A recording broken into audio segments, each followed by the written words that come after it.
भगवत कृपा जागरूक आहे आपण सर्वजण व्यक्तीने भगवंताला प्रणाम. भगवान बाबा हनुमान जी को प्रणाम. महान त्यागी बाबा जुमदेव जी को प्रणाम. परमात्मा एक नमस्कार. परमपूज्य परमात्मा एक सेवक मंडळ टिमकी, परमात्मा एक बहुउद्देशीय ग्रामीण संघटना उमरेड, तसेच शाखा हिवराहिवरीच्या वतीने बाबांच्या आदेशाप्रमाणे आज विकेशजी कोरडे यांच्या निवासस्थानी नवे हवन कार्य पार पडून एका भगवत कार्यांची चर्चा बैठक सुरू आहे. या चर्चा बैठकीमध्ये सृष्टीचे विधाता भगवान बाबा हनुमानजी उपस्थित आहेत. यांना माझा कोटी कोटी प्रणाम. या मानव धर्माचे संस्थापक महान त्यागी बाबा जुमदेवजी या चर्चा बैठकीमध्ये उपस्थित आहेत. बाबांना माझा कोटी कोटी प्रणाम. आम्हा सर्वांच्या मातोश्री वाराणसी आई ह्या सुद्धा या चर्चा बैठकीमध्ये उपस्थित आहेत. आईला माझा कोटी कोटी प्रणाम. आजच्या चर्चा बैठकीचे अध्यक्ष बाबांचे ज्येष्ठ सेवक, आदरणीय सेवक, सेविका, बालसेवक सर्वांना माझा प्रेमपूर्वक नमस्कार. खूप सुंदर असे या नव्या हवनानिमित्त चर्चा बैठकीच्या माध्यमातून आम्हाला सेवकांचे अनुभव ऐकायला मिळाले. सेवक बंधूंनो, एक गोष्ट ध्यानात आली पाहिजे सर्वांच्या, खूप काही मार्गदर्शन करणे किंवा मी तुम्हाला सुधारविणे हा मुळीच हेतू नाही आहे. मला जे अनुभव आले ते मी तुमच्यापर्यंत शेअर करणार आणि ते जर योग्य वाटले, तुम्ही जर जीवनात बदल केला तर निश्चित समाधान भेटणार, अन्यथा मिळणार नाही. ह्या दोनच गोष्टी आहेत आणि अगदी या मार्गातला सरळ साधा नियम आहे, ज्याची जमीन स्वच्छ आहे तिथंच बीजांकुरण होईल. हे लक्षात ठेवलं. जमिनीमध्ये कचरा असेल तर कोणत्याही शेतकऱ्यामध्ये हिंमत नाही तिथं रोपटं उगवण्याची. शेतकरी राबतो याचा अर्थ काय, तर शेतकरी शेतातलं तण काढतो, कचरा काढतो. तसंच या चर्चा बैठकीच्या माध्यमातून, या सेवकांच्या माध्यमातून, त्यांच्या अनुभवातून मी जर माझ्यातले वाईट विचार काढले नाही तोपर्यंत या बाबांच्या विचाराचं रोपण आमच्या हृदयात होऊ शकणार नाही. साधी सरळ गोष्ट. दुसरी गोष्ट, चुकीचं मार्गदर्शन ऐकलं तर जीवनामध्ये कधीही तुम्हाला चांगल्या पद्धतीचे विचार येऊ शकणार नाही. म्हणून सेवक बंधूंनो, मार्गदर्शन करताना किंवा मार्गदर्शक कार्य करताना आपण जर त्याच्या आदेशाप्रमाणे कार्य केलं तर मला असं वाटते एकाचही दुःख राहू शकत नाही. हे मला आलेले अनुभव आहेत. मी तर विचार विरुद्ध केला, मी या मार्गात जरी येईल तरी मी माझ्या परिवाराला बस स्टॉपवर ठेवीन आणि दारू पिईन. पण माझ्या जीवनात आजपर्यंत एवढं मोठं परमेश्वरी कृपेचा लाभ माझ्या जीवनात कधी मिळाला नाही. ते झालं नाही. फक्त कार्यकर्त्यांनी भगवंताच्या एका प्रतिमेकडे पाहायला लावलं आणि सेवक बंधूंनो, माझे दुष्ट विचार कसे गेले हे मलाच कळत नाही. पण त्यानंतर मात्र मी जीवनात ती चूक केली नाही. आता ताईनं सांगितलं का 24 घंटे दारू पिणारे होते, माझ्या पतीला मारलं, पण मी कोणाचा मार नाही खाल्ला. उलट मी पत्नीच्या पिल्यानंतर शिवा खाल्ल्या, पण मी शिवा दिल्या नाही. हे माझे अनुभव आहेत. सांगण्याचं तात्पर्य, पत्नी आपल्याला पिल्यानंतर कोणतीच काही आरती ओवाळत नाही. हे माझे अनुभव. आणि तुम्ही कितीही चांगलं ज्ञान सांगाल तरी तुमचं कोणी ऐकत नाही. कारण दारूवाल्यामध्ये चांगले 3 गुण असतात. मी तोच आहे. माझे 6 शिक्षक बांधव एका शाळेतले 12 वर्षामध्ये मरण पावलेत. मी असाच नाही हो. असं कोणतंच महाराष्ट्रामध्ये घडलं नसेल. म्हणून म्हणतो की दारूवाल्यामध्ये चांगले गुण असतात. पहिला गुण का, दारूवाल्याला कधी म्हातारपण येत नाही, कारण तो म्हातारा होतपर्यंत राहतच नाही. दुसरा गुण आहे, दारूवाल्याच्या घरी कधी चोरी होत नाही, कारण त्याच्याजवळ पैसे राहतच नाही. आणि तिसरा गुण असते, दारूवाला कोणाचाही विश्वासघात करत नाही, कारण लोक त्याच्यावर विश्वास ठेवत नाही. एवढे चांगले गुण असतात. तर सेवक बंधूंनो, सर्वांना आपल्याला नियमाचं पालन करायचं आहे. यासाठी मी उदाहरण हे दिलं. त्याच्या ताईने सांगितलं तिच्यावर काय बितली असेल. पती जेव्हा दारू पित असताना काय होतात त्या परिवाराला माहीत असतं, त्या पत्नीलाच माहीत असतं. ज्याचे पती दारुडे आहेत त्या पत्नीला किती करावं लागतात हे त्यालाच माहीत असतं. म्हणून मी खूप उहापोह करणार नाही. परमेश्वराने एका स्पर्शाने माझं जीवन बदलवलं. त्यानंतर मला आज असं वाटलं की परमेश्वरा, ही चूक माझ्या जीवनात कधी होऊ नये. तुम्हाला भगवंत दयाळू आहे. मला असं माझा आत्मविश्वास आहे तर मी जर ते चूक केली तुम्हाला सर्वाला माफ करण, भगवंत मला माफ करणार नाही, हा माझा विश्वास आहे.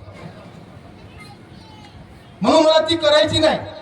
बाबाचा शब्द है, कोई 50 साल में जाएगा, कोई 100 साल में जाएगा, मुझे कोई चिंता नहीं उसकी, लेकिन कोई भी कर्म मेरे वजह से बुरा ना हो, मेरे वजह से किसी को तकलीफ ना हो. मेरा जीवन का मकसद वही है. म्हणून आज मी या जीवनात कितीही मी परमेश्वरी कार्य करीन तर या परमेश्वराच्या उपकाराची परतफेड मी जीवनात कधीही करू शकतो. आज तिसरी महत्वाची गोष्ट साहेबांनी मी म्हटलं, मी आणि तुमच्या विनंतीमध्ये सुद्धा 4 वेळा विनंतीमध्ये मी आलेला आहे. हा मी का आलेला आहे? हा कलियुग आहे. सतयुगामध्ये एक राक्षस होता हिरण्यकश्यप, 4 नावाचा. त्रेतायुगामध्ये आला रावण आणि द्वापार युगामध्ये आला अक्षर कसे लहान लहान होत गेले कंस आला. आणि आज कलियुगामध्ये कोण आहे? मी. किती वेळा आला विनंतीमध्ये? 4 वेळा आला. म्हणून आपल्याला आता बदलायचं खूप नाहीये. आपल्याकडे मीपणा गेला पाहिजे. मीच काही आहो हे सोडून द्या. आम्ही सर्व आहोत, त्याच्यामुळे होत आहे. मी काहीच नाही. माझीच फाटली होती, मला शिवता नाही आलं. एक सेवक आला, त्या सेवकानं मार्गदर्शन केलं आणि माझी प्रकृती दुरुस्त झाली. कोणीतरी माध्यम आहे आम्हाला करण्यामध्ये. सेवक बंधूंनो, खूप जुळा, एकतेने व्हा. हा सर्वांमध्ये आपल्या घरी आपली पत्नी आपल्याला शिवा देत असेल, परंतु सर्वांचा मुक्काम कोठा आहे? आपल्या घरामध्ये आहे. बाहेर गेलो का आम्ही? किंवा पती जर जास्त बोलत असेल, पत्नी काय घरी सोडून गेलीत का? सर्वांचा मुक्काम आपल्या घरी आहे. तसाच हा आमचा परिवार आहे. आमच्या परिवारामध्ये ज्येष्ठ माणसं कोणी एकमेकांना बोलत असेल, आपला ज्येष्ठ बंधू म्हणून बोलून ऐकून घ्या, पण आपल्या परिवाराची एकता टिकून ठेवा. ही सर्वात महत्वाची गोष्ट, सर्वात महत्वाची गोष्ट आहे. आजपर्यंत लोकांच्या कल्याणासाठी लोकांनी राज्य सोडले. सिद्धार्थानं राज्य सोडलं, अशोकानं युद्ध सोडलं, सावित्रीबाई फुलेने घर सोडलं. जर मी या मार्गामध्ये मीपणा जर सोडला तर निश्चित आमच्यामध्ये सर्वांचं कल्याण करण्याची भावना सर्वांमध्ये निर्माण होईल, सर्वांमध्ये निर्माण होईल. आणि म्हणून नियमाचं पालन करणे, मी बोलणारा असो की तुम्ही ऐकणारा असो, आपल्याला सर्वांना एकाच चाकुरीमध्ये राहायचं आहे. नियम आहे. तुम्हाला झोपताना नियम आहे. उजव्या कुशीवर झोपतो तो रोगी असतो. नियम आहेत. मी नाही सांगत आहे, अध्यात्मशास्त्र सांगत आहे. काय आहे झोपण्याचे नियम? उजव्या कुशीवर झोपणारा रोगी, डाव्या कुशीवर झोपणारा निरोगी, पाठीवर झोपणारा योगी आणि पोटावर झोपणारा भोगी. हे नियम आहेत बरं, आपले हे नाही आहेत, मी सांगत नाही. आणि राजीवजी दीक्षित म्हणतात, जो झोपताना ज्याचे पाय उत्तरेकडे असतात आणि डोकं दक्षिणेकडे असेल त्या माणसाला कधीही लकव्याची बिमारी होत नाही. योग सायन्स सांगतो, मी नाही सांगत आहो. उत्तरेकडे पाय आणि दक्षिणेकडे डोकं ज्या व्यक्ती झोपत असेल त्याला कधीही लकवा मारत नाही. हे राजीवजी दीक्षितचं स्टेटमेंट आहे. का? उत्तर आणि ध्रुव हे चुंबक एक क्षेत्र आहे. तुमचं चुंबक बघा स्थिर राहतं. आणि त्याच पद्धतीने उत्तरेकडे पाय असेल आणि दक्षिणेकडे डोकं जर असेल, तुमच्या ब्रेनच्या वेव्स कधी जाम होत नाही, ते अंकुचन होत नाही, दोन्ही एकमेकाकडे ओढतं, म्हणजे तुमचं प्रसरण पावतं. हे सायन्स सांगतं. म्हणून या मार्गात सुद्धा सेवक बंधूंनो नियम दिले आहे मला. या नियमाचं सर्वांना पालन करायचं आहे. दुसरी महत्वाची गोष्ट की या मार्गात एकही दुःख असं नाही का ते तुमचं राहू शकतं, परंतु या दुःखाला आम्हीच आपल्या कारणीभूत आहोत. आम्हीच कारणीभूत आहोत.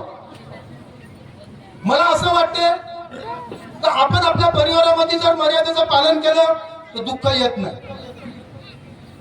आज आपण घरी पती पत्नी समजून घेतलं तर मला असं वाटतं की 10 वेळा माफी मागण्याची गरज नाही. तिसरी महत्वाची गोष्ट वाटते तर आपण जर पती पत्नी प्रामाणिकपणे घरी राहिलं, परिवारासोबत जर सांभाळ केला तर मला असं वाटतं जास्त वेळ कार्य घेण्याची गरज नाही, कार्य जास्त करण्याची गरज नाही. दिलेल्या आदेशाचे सर्वांनी जर पालन केलं तर निश्चितच दुःख आपलं दूर होतं. मी घरी पत्नीला सांगितलं, तुझे कर्म वेगळे, माझे कर्म वेगळे, तू आपल्या कर्मावर डिपेंड राह, मी माझ्या कर्मावर डिपेंड राहतो, पण भगवंताला समोर ठेवून कर्म करायचे. भगवंताला समोर ठेव आणि कर्म कर. जर मी भगवंताला समोर ठेवून कर्म केले आणि माझ्या कर्मावर डिपेंड राहिलं, आपण भगवंतावर आणि आपल्या कर्मावर डिपेंड राहू, दुःख येणारच नाही. एवढी मोठी बाबांनी आम्हाला शाश्वत दिलेलं आहे आणि या नियमाचं जो पालन करेल, आजपर्यंत केलं, मला असं वाटत नाही त्यांच्या जीवनात दुःख आले सर. आणि आज मी आवर्जून सांगतो सेवक बंधूंनो, शारीरिक व्याध्या असो कोणत्याही असो, मी 30 वर्षाच्या गोळ्या सेवाग्रामच्या एका झटक्यात सोडल्या. ज्या दिवशी कार्यकर्त्याच्या घरी पाऊल ठेवलं तेव्हापासून मी एका गोळीलाही स्पर्श केला नाही. डॉक्टरने म्हटलं आयुष्यभर खावं लागेल. मी पिरियडला शिकवताना सुद्धा जाऊ शकत नव्हतो, पण तेव्हापासून आज मला 11 वर्ष होत आहे, त्या एका गोळीला मी स्पर्श केला नाही आणि डॉक्टरचा टिचास्कोपी लावला नाही. का? हे शरीर आहे, परंतु हे शरीर नश्वर आहे. बाबांचे शब्द आहे, गरजेनुसार आपल्याला कधी गोळी घ्यावं लागेल. तुम्ही एवढं हे करू नका. प्रत्येकाचं शरीर हे सारखं नसते. मी 30व्या वर्षापासून ऍसिडच्या गोळ्या खाल्ल्या, पण आज एका गोळीला सुद्धा मी स्पर्श केला नाही. आता जे म्हटलं मी ते खाऊन गेलो, पण सारी क्रिया परमेश्वराच्या कृपेने अगदी असं वाटते की आज जगण्याची इच्छा झाली ते तुमच्यामध्ये. आणि निष्काम भावनेने कर्म करण्यामध्ये हे सेवक जोडले पाहिजे. आणि मी सदैव माझे विचार आहेत तर मी निष्काम भावनेनेच कर्म करीन आणि हे बाबाचा परिवार मोठात मोठा विस्तृत रूपाने राहून हे एकतेने कसं राहील आणि परमेश्वराचं कार्य कसं करतील आणि एकमेकांना कसे समजून घेतील, हे मात्र सर्वात महत्वाचा पॉइंट आहे. आज मी दुःखी नाही आहे. माझे भगवंताने एका क्षणात दुःख दूर केले, पण मला दुःख याचं वाटतंय का हे जेव्हा सेवक जुळतात आणि एकमेकापासून दूर होतात, तेच माझ्या जीवनामध्ये सर्वात मोठं दुःख आहे. मला नाही जुळले तरी काही फरक पडत नाही, पण माझ्या हृदयातून जुळलेले व्यक्ती जर तुटले की नाही, मला रात्री रात्री झोप येत नाही. मी असं का बा? मला सर्वच काही चांगलं आहे, माझा परिवार मी चांगला सांभाळतो, पैसे अडकायची काही फिकर नाही, परंतु माझा पाहण्याचा दृष्टिकोन सेवकाकडे वेगळा आहे. मला काही नाही, कोणाकडून काही अपेक्षा नाही आहे, परंतु या प्रत्येक सेवकांच्या चेहऱ्यावर मला हास्य जर दिसलं ना, मला एक दिवस जेवायला जरी नाही भेटलं की नाही तरी मला चालतं. हे माझं मन ठरवतं. मला सर्व आनंदाने खुशीने राहावं, निरोगी राहावं. मी बाबांच्या चरणाशी नेहमी प्रार्थना करतो. आजही मी मागितलं, मी माझ्यासाठी नाही मागितलं, कोरडे साहेबाच्या घरी आलो तर कोरडे साहेबासाठीच मागितलं. अरे कोणी आपण धन दौलत देऊ शकत नाही, पण एक चांगला विचार तर बाबाच्या सेवकाला देऊ शकतो. आज आपण बाबाचे एवढे सेवक आहोत. मी जे मागितलं ते सांगतो. तर कोरडे साहेबांच्या घरी हवनामध्ये बसलो, 108 वेळा आहुती टाकली. त्या सांगितलं का कोरडे साहेबाचा परिवार बाबा तुझ्या चरणाशी आला, कदाचित चुकला असेल या 9व्या हवनापर्यंत, तर तुझ्याशिवाय क्षमा करणारा आणि तो आपल्या चरणाशी ठेवणारा दुसरा कोणी नाही. तुम्ही सदैव याला सुखी आणि समाधानी ठेवा. एवढ्याच मी शब्दाला पूर्णविराम दिला आणि आहुती टाकली. त्याच्या पलीकडे सर्वांच्या कल्याण, माझं आत्मकल्याण आहे, म्हणून सर्वांप्रती आदर ठेवा. सेवक बंधूंनो, कोणाचाही अनादर होणार नाही याची दक्षता घ्या आणि सर्वजण एकतेने राहावं, हीच मी ईश्वरचरणी प्रार्थना करतो. आणि एक छोटस गीत म्हणतो, 2 कडवे. तर माणसाचं आज तरुणपण आहे म्हणून परमेश्वर कार्याची वड होतं, त्यानंतर मात्र होत नाही. पाय थकल्यानंतर कोणी येत नाही आणि हेच आपलं परमेश्वरी कार्य आहे. एकदा गीतामध्ये म्हटलं होतं कि जब तक दी जवानी सीना ठोक के चले, जब तक दी जवानी सीना ठोक के चले, अरे जैसे आया बूढ़ापा मुँह फेर सब चले, जैसे आया बूढ़ापा मुँह फेर सब चले. सांगण्याचं तात्पर्य की आपल्यापर्यंत जोपर्यंत पाय परमेश्वराकडे चालतात तोपर्यंत आपण परमेश्वरी कार्य करत राहू. उद्या कोणावरही विसंबून राहता आपण परमेश्वरी कार्य करू शकत नाही. म्हणून सेवक बंधूंनो, जोपर्यंत आपल्या जीवनात रग आहे तोपर्यंत निष्काम भावनेने परमेश्वरी कार्य करा, हेच आपलं ध्येय आहे. म्हणून सर्वांना मी या कार्यक्रमानिमित्त कोरडे साहेबांनिमित्त शुभेच्छा देतो. मी माझ्या शब्दांना पूर्णविराम देतो. सर्वांना माझा नमस्कार.